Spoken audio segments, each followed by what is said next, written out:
You're watching The Penny Hardaway Show, presented by Cook's Pest Control. A major swing in momentum for the Tigers after a top 25 win. We take a look back at the highlights. Plus, tonight on the Penny Hardaway Show, it's an episode of Bigs, from how Rasheed Wallace joined the coaching staff to meeting Josh Minott, who has quickly become a fan favorite.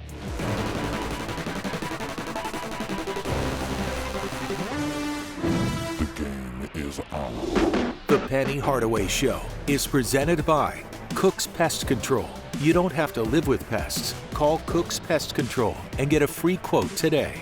Conway Services, the official HVAC partner of Tiger Athletics. Tiger Bookstore, the official merchandiser for Tiger Athletics. AutoZone, when you've got car trouble, you want help from number one. Get in the zone, AutoZone. And is supported by your Memphis area Toyota dealers. A stunning turn of events here at Bridgestone Arena. The Tigers and the Vols canceled because there's COVID within the U of M basketball program. Hi, everybody. I'm Dave Woloshin. And I'm Cassie Carlson. And as Tennessee head coach Rick Barnes said, this game will not be rescheduled this season, and there are no future plans to renew this rivalry. It was an hour before the scheduled 11 a.m. tip-off when the announcement was made that the Tennessee-Memphis game would not be played, as fans just started trickling into Bridgestone Arena. Two Tigers testing positive for COVID the morning of the game, forcing everyone to turn around. Penny Hardaway addressed the series of events today. After breakfast, Tyler and Landers said that they weren't feeling well to the trainer. And I think the protocol is if kids say they aren't feeling well, to test them, and they got tested and it came back positive, and then they tested them two more times and it came back positive both times. Anyone gets COVID on the team that's not vaccinated, then all the unvaccinated players are in that pool. And when we got to the number of guys that we actually had to play, it was only 4 guys, so that's why we had to cancel the game. But leading up to the game, the Tigers had a turning point in the season, upsetting 6th-ranked Alabama to snap a 4-game skid. Early in the game, Alex Lomax feeds Jalen Duren down low, and he finishes with the slam.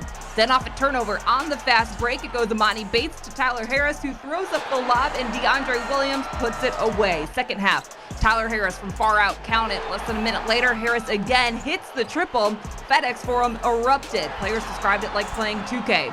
Duren finishes another alley-oop. The Tigers unstoppable, going on to beat Alabama 92-78.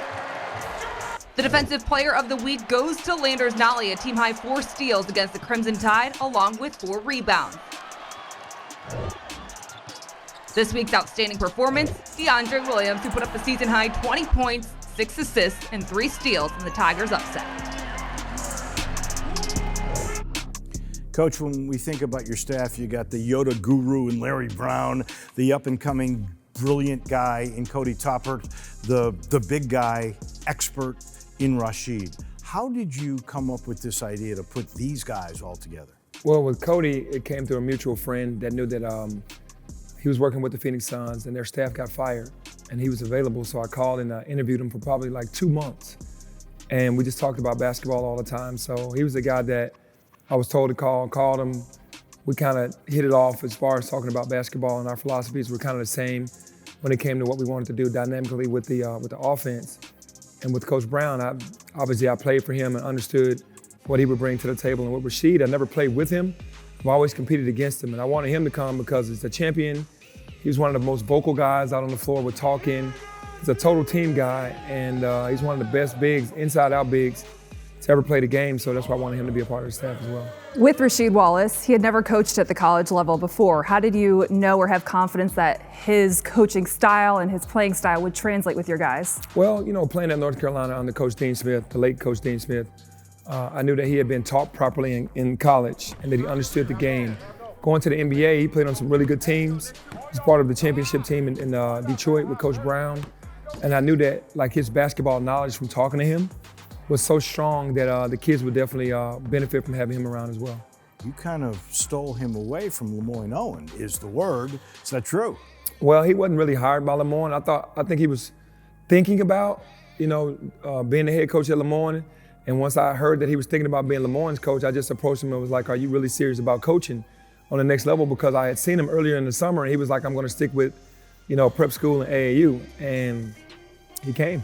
You've talked several times how Rasheed Wallace is your energy guy on this coaching staff. How have the players responded to that style?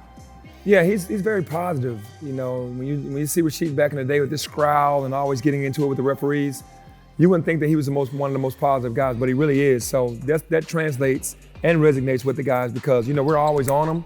And you need good cop, bad cop. Rasheed is kind of the good cop. He's the guy that kind of talks to them and gets them laughing and gets their mindset right to have the energy for the rest of the day.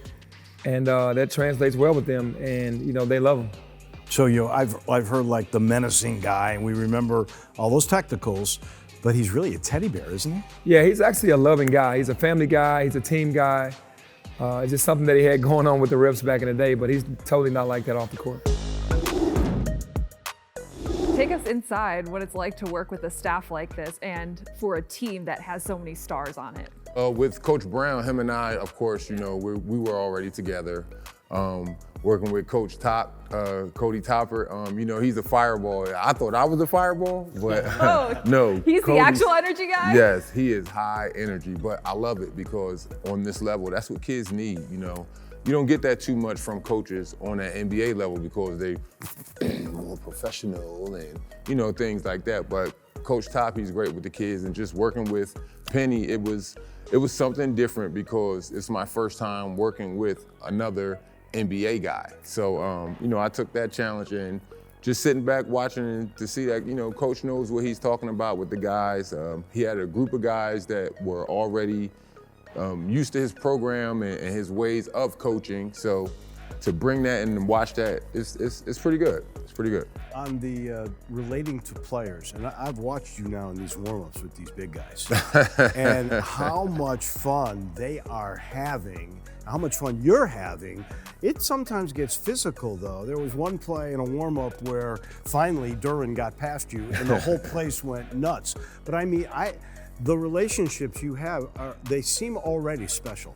Well, yes, they are. And those guys are special. That's who makes it special because they're a great group of individuals. And of course, I'm, controlling or in charge of the bigs with Jalen, with DeAndre, Big Sam, and Josh Minot, and Chandler. So it's those group of guys are all, of course, different personalities, but bringing them all together because all of them had the same dream. And that's how you get guys that follow the same path. They want the same thing. Okay, so it's easier, one, for them to work together, and two, for me to work with them.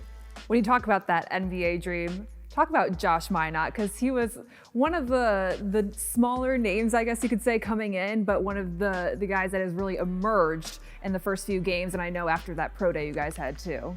He's an athletic phenom. That kid is so athletic, it's scary. Watching him during the pro day and warming up, it's a vertical climber that we have to test clear the whole rack. I'm like, oh my gosh. I said, I didn't even do that when I was younger, around his age. I said, this kid is good. And the thing I love about him, Jalen, and Imani, they want to learn. It's not they're coming in here like, okay, I know everything, I know. They want to learn. And that's, from a coaching standpoint, that's knocking down walls already because now it's like, okay, I know he'll listen to me, so let me just run my mouth and tell him little keys and points to add to his game, to all three of them actually, so that makes it even better. Coming up after the break, we'll meet a freshman who jumped into the spotlight after Memphis Madness. You're watching the Penny Hardaway Show, presented by Cook's Pest Control. Josh Minot says there's a story behind everyone's face, so tonight he tells us his. Inside Access is presented by Memphis Toyota Dealers. Josh Minot made his name known at Memphis Madness. In front of more than 10,000 Memphis basketball fans, he finished a 360 flush to win the dunk contest. It was just a crazy experience, Not really big into attention, so like the fan favorite stuff, like I don't know, because I've always been like a reserved person, so I'm kind of like just a stay in my lane kind of guy. A self-proclaimed underdog, Minot was born and raised in Boca Raton, Florida. Nothing like Memphis, especially when it comes to basketball. Like where I come from, I wouldn't say basketball. It's just like I wouldn't say it's anything big, especially in my high school. I'd say our lacrosse team probably had more attention than like the basketball team. So just like to come to an environment like this where it's just like the fans are so big into basketball, it's almost like surreal. While he says it's unexpected, his mom, Judy Minot, calls it a miracle. The morning he was born, he stopped breathing. And apparently there was a knot in the umbilical cord and he stopped breathing and they had to resuscitate him.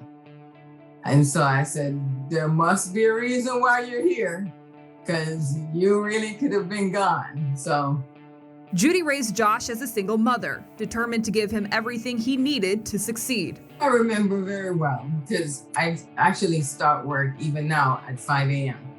So I would take him with me and I would get a cot and put him in my office. For the preschool opened at 7, so I would actually leave and take him there and then go back to work. So it's been an interesting journey. When you talk about sacrifices and what she did for you, what specifically did she do? I mean, just like the sheer amount of just like time and effort she's put into me, it's just insane. Like everything she does is for me. I mean, everything she just invested into me, it's crazy, just the amount of love and just time, effort she puts into my life. Josh played basketball, football, and swam. He also played piano, trumpet, and guitar. Basketball was the one that stuck. Growing up, just travel, basketball was fun. I mean, I heard here and there, yo, this kid could be good. I'd say I've had the quote unquote tunnel vision to just, tune all that out and just continue to play basketball. I mean, I've heard this kid's gonna be great, heard this kid's gonna be trash. So, I mean, I would say it was only junior, senior year of high school that people were just all right, now this dude's he can play basketball. And I feel like that was a consensus opinion. That brought him to Memphis, a 4-star recruit from a place where basketball didn't get much attention, to a team in a city that revolves around the sport. All it took was Memphis Pro Day for Minot to jump on NBA scouts' radar. Did you always believe that you have what it takes to play at the highest level? If you even take basketball a little bit serious, it's everyone's dream, so I recognize that, and you got to realize that because of the fact that it's everyone's dream, you have to outwork all of them, just become better than all of them, because it's a really competitive business. Judy Minot is there to witness it from back home in Florida and close up. She's only missed 2 Tigers games so far this year, there to support her son Josh, who hopes to support her one day. I feel like that's the ultimate end goal. I feel like seeing her in that situation would just really help me feel a sense of accomplishment. So in terms of just that future that I'm trying to create for myself and her and my kids' future, grandkids, stuff like that, I feel like this game can help me to really just change the course of my family. And I feel like that's something that just inspires me and motivates me. As his mom says, he's always been one to give back. And Josh is very caring, sensitive, extremely kind. I can recall in elementary school, he had gotten some money for an award that he had just gotten. And we stopped at a light and he winds down the window and he just hands the money to this panhandler. And I was like, what are you doing? He's like, I think they need it more than we do. So he is definitely a blessed, child. A good kid, not because he's mine, but overall, I would say.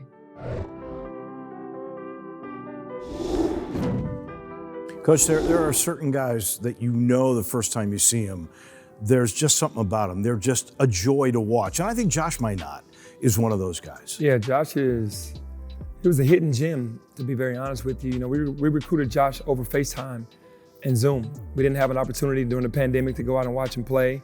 We watched enough film, and I had a chance to watch him live a couple times through the internet when his teams played, but really recruited him over the phone. He had never touched campus, and he committed to us. And when he got on campus, it was jaw-dropping how amazing this kid really was. The videos didn't do him any justice.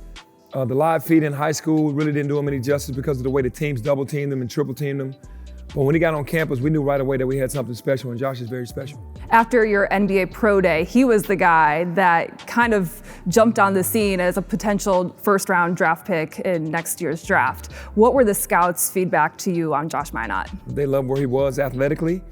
They loved his bounce. They loved his energy and how he ran. And they knew that he was a young kid and a freshman. And what I know about these scouts is that when they see kids like Josh, they start thinking of players that they've had in the past that have really impacted their teams in a positive way. And man, they just started ranting and raving over him. Aside from the physical gifts, I've been doing this a long time. I'm not sure I've seen or heard a more reflective and thoughtful guy than Josh. Yeah, Josh he really shocked me because he's very thoughtful and thinks everything out before he speaks. You can't really trap him into saying something that he really doesn't want to say. He always has the right answer. It's like he's been here before, honestly. He's just very mature in how he talks and how he words things and always thoughtful of others as well. And with us, he can be very honest, which is funny at the same time, but very, very articulate and intelligent young man. When you were talking about the scouts, you said they start thinking of past players. Did they mention anyone specifically who he reminded them of? No, I just know that that's actually, when you look and see Josh Minot, it's like, man, this kid reminds me of a younger Sean Marion or whatever, guys that were really long limbs, very athletic, quick second jump, get up and down the floor with ease, and everything comes naturally and smooth, when they play. So I can best believe that they're talking about him, and they're always comparing the past to what these kids are today. I think he said his nickname is it Little Giannis? Yeah, that's what I gave him. I call him the Little Giannis because of his ability to take one dribble from out of anywhere and still make it to the rim. And Giannis is well known for dribbling down the court in 3 dribbles and then being at the rim, and that's the same thing Josh does. He's very, very athletic. After a tough week, the Tigers finally get a little bit of a break. Penny Hardaway previews it coming up next. You're watching the Penny Hardaway Show, presented by Cook's Pest Control. Let's take a look at the AutoZone road ahead. One game this week, and then there's holidays. What are the Hardaway family and what's the team going to do for Christmas? Well, obviously the team is going back home to share the holidays with their families. Me and myself, I'll probably be studying all the film from the first part of the season and reflecting on the good and the bad. And when the kids come back from holiday, then we'll get to work. How did we get Alabama State on the schedule? Well, Alabama State was just, doing a favor for a friend and adding a game right before Christmas. And before you go on the holiday, you want to just have fun, man. It's just like through that entire week, it's like we're trying to get the kids to have fun. So the Alabama State came just from just a mutual friend. And you play that game, and then you just go and just have fun with the family. Then you get conference play, and what do you need to do to gear up for that? Yeah, conference play is going to be very different because everyone's seen your film, and they know who you are. And even though you haven't played them yet, they kind of have all your tendencies down from having non-conference film. And so you're not going in with any kind of surprises or any kind of shock. And these are the teams that you're going to have to grind it out against because they know you better than anyone. That was tonight's AutoZone Road Ahead. AutoZone, America's #1 battery destination and official sponsor of Tiger Athletics. Get in the zone, AutoZone. Let's hope Coach has a lot of presents underneath that Christmas tree. We'll put a wrap on this show in just a minute. You're watching the Penny Hardaway Show, presented by Cook's Pest Control. Thanks again for joining us on this late Sunday night. Have a very happy and safe holiday, everybody, and we'll see you in 2022. The Penny Hardaway Show is presented by Cook's Pest Control. You don't have to live with pests. Call Cook's Pest Control and get a free quote today. Conway Services, the official HVAC partner of Tiger Athletics. Tiger Bookstore, the official merchandiser for Tiger Athletics. AutoZone, when you've got car trouble, you want help from #1. Get in the zone, AutoZone. And is supported by your Memphis area Toyota dealers. The preceding has been a Learfield presentation of the University of Memphis Sports Network. This copyrighted telecast is an exclusive presentation of Learfield under the broadcasting rights granted by the University of Memphis. Reuse of this presentation is prohibited without the expressed written consent of the University of Memphis and Learfield.